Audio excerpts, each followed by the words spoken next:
Assalomu alaykum, aziz talabalar. Men Abdurahmonov Jamoliddin Kamoldinovich, Andijon davlat universiteti dasturiy injiniring kafedrasi dotsenti, fizika matematika fanlari nomzodiman.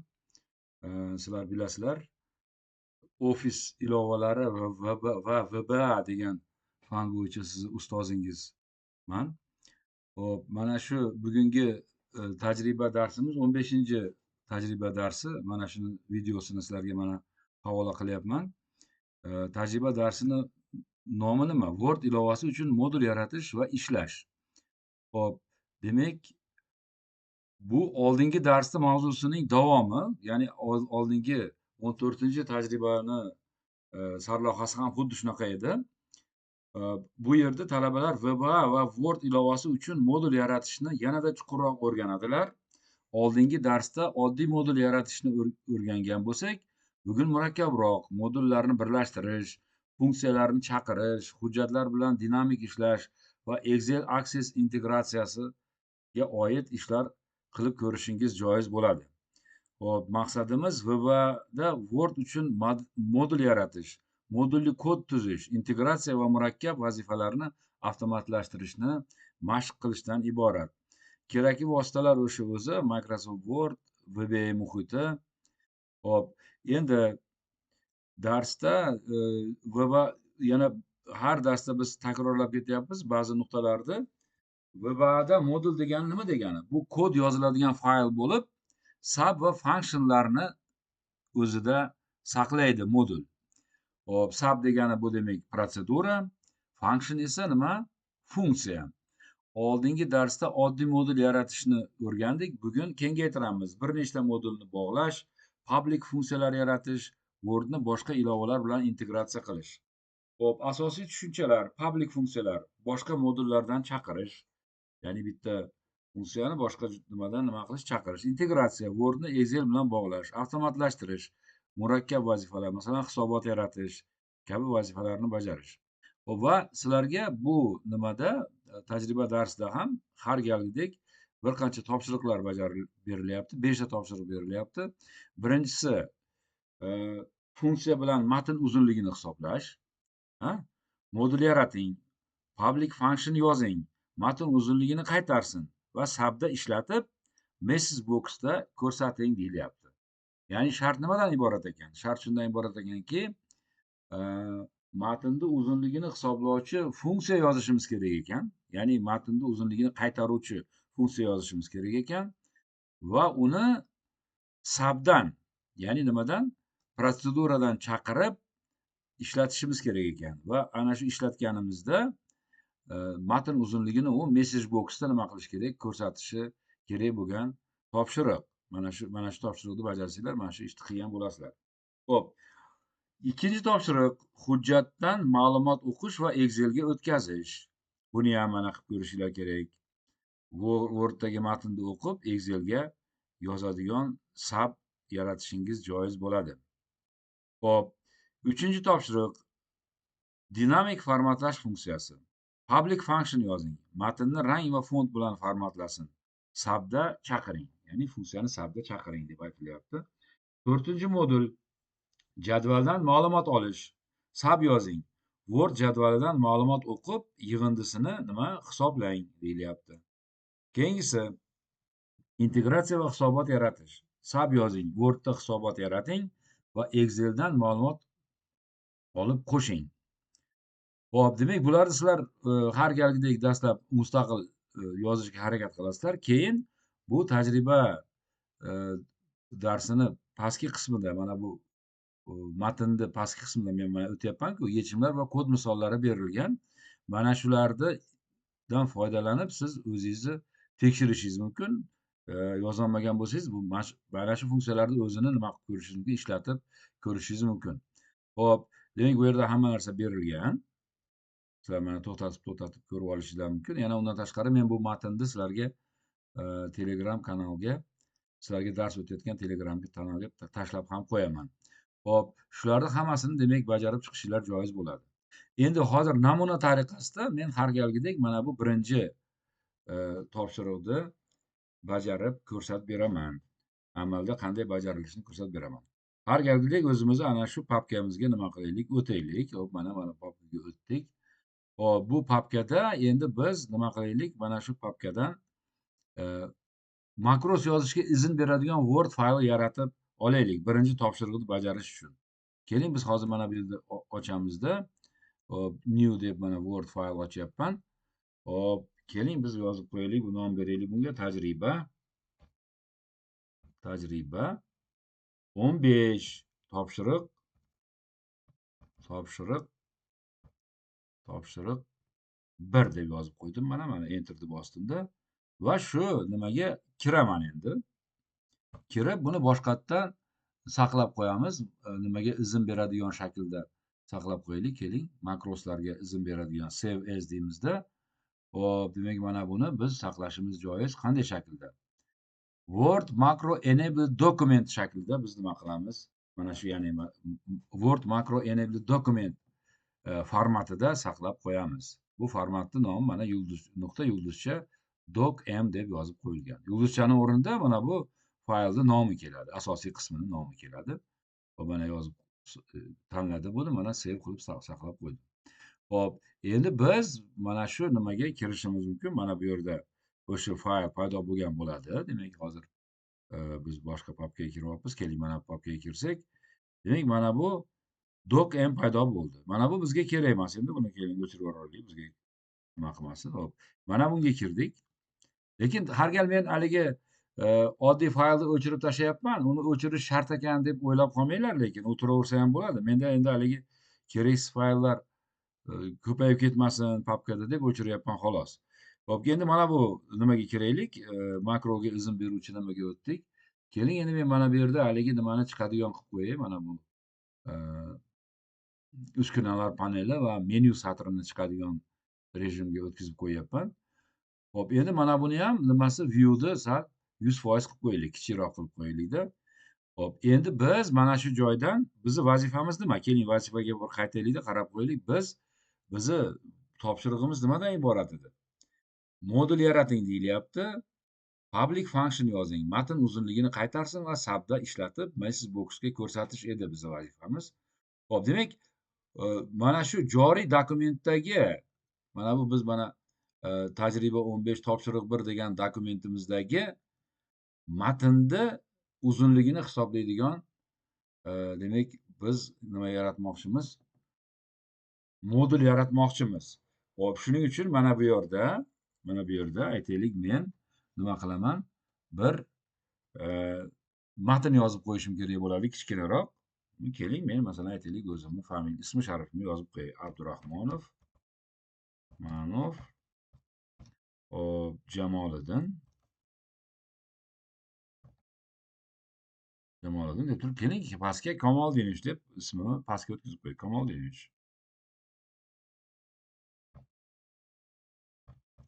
Kamoldinich deb yozib qo'ydim. Hop, tug'ilgan yilimni yozib qo'yay, masalan, 1963. Bu endi matn. Demak, mana shu faylda mana shu matnni biz nima qildik? Yozib qo'ydik. Keling, uni saqlab ham qo'yishimiz mumkin. Xohlasak, mana saqlab qo'ydik.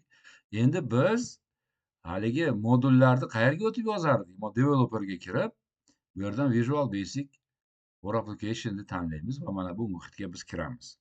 Hop, endi biz oldingi tayyor bizda yechim turibdi. Buni pastga tushib, shu yechimni hozir men copy paste qilaman. Nariyoqqa tashlayman. Mana bu yerda ko'rib turibsiz, public function matn uzunligi degan funksiya berilyapti. Mana bu funksiya tugayapti, end function. Keyin mana buni ichida shu matn uzunligi degan funksiya chaqirilyapti. Ko'ryapsiz. Demak, bir funksiyani boshqa protseduradan nima qilishimiz mumkin ekan? Chaqirishimiz mumkin ekan. Shuni namoyish etadi bu misol. Hop, keling, mana men belgiladim. Endi buni copy qilaylikda. Mana bu Visual Basic for Application muhitida modul ochishni bilasizlar. Buni insertni bosamiz buning uchun. Modulni bosdikda va biz mana shu joyga nimani tashlayapmiz. Mana paste qildik. Hop, mana. Demak, uzunlik hisobla deb yozib qo'ydi nomini. Demak, mana ko'rib turasizlar. Endi bu modulda nechta qism bor ekan? Ikkita qism bor ekan. Birinchi qismi funksiya ekan, ikkinchi qismi subrutin ekan. Ya'ni protsedura ekan ikkinchi qismi. Xo'p, funksiya qanday e'lon qilinganligiga ahamiyat bering. Public toifasida funksiya e'lon qilinyapti. Function degan kalit so'z orqali e'lon qilinyapti. Demak, public function kalit so'zlardan keyin funksiyaning nomi kelyapti. Matn uzunligi degan nomli funksiya ekan. Hop, va qovus ichida funksiyaning argumentlari kelyapti. Matn degan bitta argumenti bor ekan. Ha? Funksiyaning argumenti degan tushunchani bilasizlar-ku matematikada. Matn deb nomlangan bitta argumenti bor ekan va uni toifasi string toifasida ekan. Chunki s string deb qo'ydik. Hop, va bu funksiya matn uzunligi degan funksiya integer qiymat qaytarar ekan. Ya'ni butun qiymat qaytarar ekan. Endi undan keyin bu demak funksiyani mana bu qator funksiyani sarlavhasi. Undan keyin funksiyaning tanasi kelyapti. Funksiyaning tanasida bitta qator turibdi xolos. Va oxirida end function degan so'z bilan funksiyaga yakun yasalyapti. Funksiyaning oxirgi satri bu. Funksiyani tugatish ya'ni. Demak, bizni funksiyamiz tanasi faqatgina bitta qatordan iborat ekan xolos. Bu qatorda nima ish bajarilyapti? Mana bu matn uzunligi nima edi bu? Funksiyaning nomi edi. Mana shu funksiyaning nomi nima bu funksiya qanday qiymat qaytarardi? Butun qiymat qaytarar edi. Mana shu matn uzunligi degan nomga mana bu nimani funksiyani tanasini ichida mana bu argumentning ya'ni matnning uzunligi berib qo'yilyapti. Mana bu len demak bu mana shu Visual Basic for Application muhitidagi tayyor nima vosita bu. Mana shuni mana matnning uzunligini hisoblayapti va uni matn uzunligiga berib qo'yapti. Amalda biz mana bu lenni o'zbekchalashtiryapmiz desak ham bo'ladi bu yerda. Xullas, shunday funksiya mana yaratildi. Endi bu funksiyani biz istagan boshqa bir protsedurani ichida chaqirishimiz mumkin ekan. Xo'p, endi modulning ikkinchi qismi bu nima? Protsedura. Uzunlikni hisobla degan protsedura ekan. Protsedura qiymat qaytarmaydi. Funksiya qiymat qaytaradi. Protsedura qiymat qaytarmaydi, lekin u ma'lum bir ishlarni nima qiladi? Amalga oshiradi. Bu funksiyani nimani protsedurani boshlanishi sub bilan boshlanadi, tugashi yana takror aytyapman sizlarga end sub bilan nima bo'ladi? Tugaydi. Mana shularni orasida demak mana sarlavha bilan oxirgi satrda orasida funksiyani nima protseduraning tanasi yotibdi. Endi bu tanasida 3 ta qator bor ekan xolos. Birinchi qatorda uzunlik degan o'zgaruvchi e'lon qilinyapti. Mana dim kalit so'zi bilan butun toifada, ya'ni integer toifasidagi uzunlik degan o'zgaruvchi e'lon qilinyapti.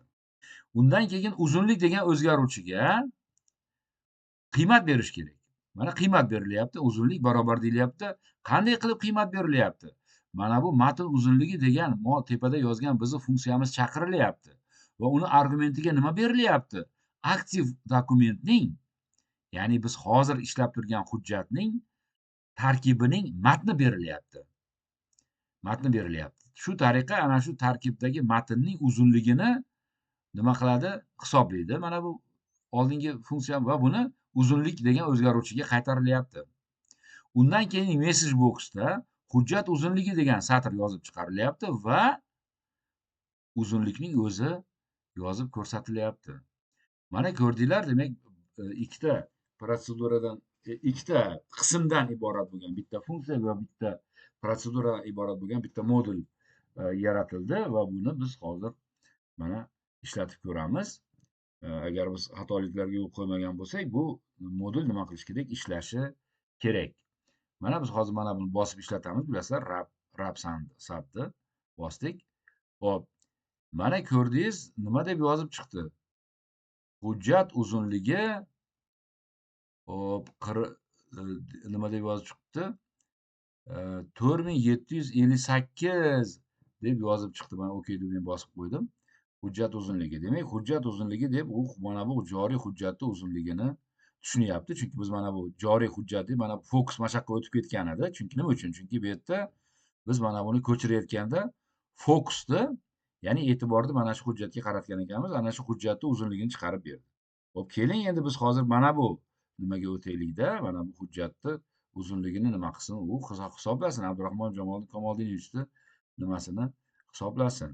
Uzunligi. Mana bu makrosdan kirishimiz ham mumkin biz mana bu yerda. To'g'rimi? Mana bu yerdan makrosdan kirsak, hop bu yerda hozir yozmabdi makrosni, bu yoqqa o'tkazmabdi. Keling, mana Visual Basic for Application'ga o'taylik-da. Hop, mana bu tajriba topshiriq. Mana demak, mana bu modulni mana bu joyga yozib qo'yibdi. Ko'rdingizmi? Demak, mana bu joyga yozib qo'yibdi. Demak, biz hozir buni yana bir ishlatib ko'raylik. Keling, qanday, qaysi nimada ishlatyapti. Mana 42 deb yozib chiqdi. Ko'rdingizmi? Endi fokus nimaga o'tdi? Mana bu hujjatga o'tganligi uchun bu hujjatdagi matn uzunligini hisoblab chiqdi. Hujjat uzunligi nimaga teng ekan? 42 ga teng ekan. Biz hozir buni demak 42 ga tengligini ko'rib chiqishimiz mumkin. Qo'lda ham hisoblab chiqishimiz mumkin. Mana keling, mana bu yerdan hisoblaydigan bo'lsak, mana 1, 2, 3, 4, 5, 6, 7, 8, 9, 10, 11, 12, 13, 14, 15, 16, 17, 18, 19, 20, 21, 22, 23, 24, 25, 26, 27, 28, 29, 30, 31, 32, 33, 34, 35, 36, 37, 38, 39, 40, 41, 42. Hop, demak 42 uzunlikka teng ekan. Endi bu yerda bir narsaga ahamiyat berish kerak. Sizlar hozir mana 42 deganda, mana 3 dan keyin men 42 deganim, bu nimada ko'rinmaydigan nimalar ham bo'ladi. Ko'rinmaydigan matnda ko'rinmaydigan belgilar ham bo'ladi. Masalan uchun mana bu Jamoliddindan keyin nima turibdi? Satrni yangi qatorga o'tkazish belgisi turibdi bu yerda. Yangi qatorga o'tkazish belgisi turibdi. Ana shuning uchun uni ham bu belgi sifatida nima qiladi? Bizni protseduramiz hisoblab ketadi. Mana buni bossak, bizda ularni ko'rsatadi. Mana bularni ham hisobladi. Yangi qatorga o'tish nimasi bor ekan? Belgisi. Qator oxirini bildiradigan belgi ham qo'shilib qolibdi. Mana buni bossak, hamma shunaqa belgilarni ko'rsatadi. Mana ko'ryapsizmi? Probelni ham mana Abdurahmonovdan keyin bitta probel bor, to'g'rimi? Nuqta qilib ko'rsatyapti. Ya'ni mana buni belgini bossangiz Word dokumentda ko'rinmaydigan belgilarni ham chiqaradi. O'zi ko'rinmay turibdi oddiy yozganimizda. Lekin ana shu ko'rinmaydigan belgilarni ham chiqarib bir hujjatga nazar tashlamoqchi bo'lsangiz, mana bu pi shaklidagi nima qilishingiz kerak? Bosib qo'yishingiz kerak. Hamma paragraflarda haligi o'tish nuqtalarini, qanaqangi hujjatingizda narsalar borligini hammasini ko'rsatib berar ekan. Ko'rdingizmi? Mana qayta bossangiz olib tashlaydi. Demak, haqiqatda biz mana ko'rdikki, mana bu bizning modulimiz to'g'ri ishlayapti. Va joriy hujjatdagi hujjat tarkibidagi matnning uzunligini nima qilyapti? Bizga hisoblab beryapti. Bu modulimiz ikkita qismdan iborat. Bittasi funksiya, bittasi protsedura. Birinchi qismida mana funksiya turibdi, ikkinchi qismda protsedura. Mana shu biz yaratgan matn uzunligi degan funksiya mana bu protseduraning ichida chaqirilyapti deyiladi. Chaqirib ishlatilyapti. Va u qaysi mana qovusning ichida qanaqa matn bergan bo'lsangiz, xuddi ana shu matnning uzunligini bu nima qilib beradi? Hisoblab beradi. Xuddi ana shu matnning uzunligini hisoblab beradi. Siz bu yerga to'g'ridan to'g'ri matn yozib qo'yishingiz ham mumkin xohlasangiz. Demak, funksiya har xil shakllarda nima qilishi mumkin ekan? Ishlatilishi mumkin. Endi sizlar hozir mana bu nimaga o'tib, mana bu faylni men tajriba topshirig'ini sizlarga tashlab qo'yaman. Demak, sizlar buni nima qilishinglar kerak bo'ladi? Hammasini bajarib o'tirishinglar kerak, bajarib chiqishinglar kerak hamma narsasini. Xo'p, demak, bugungi darsimiz shundan iborat. Marhamat, ishga kirishinglar. Salomat bo'linglar.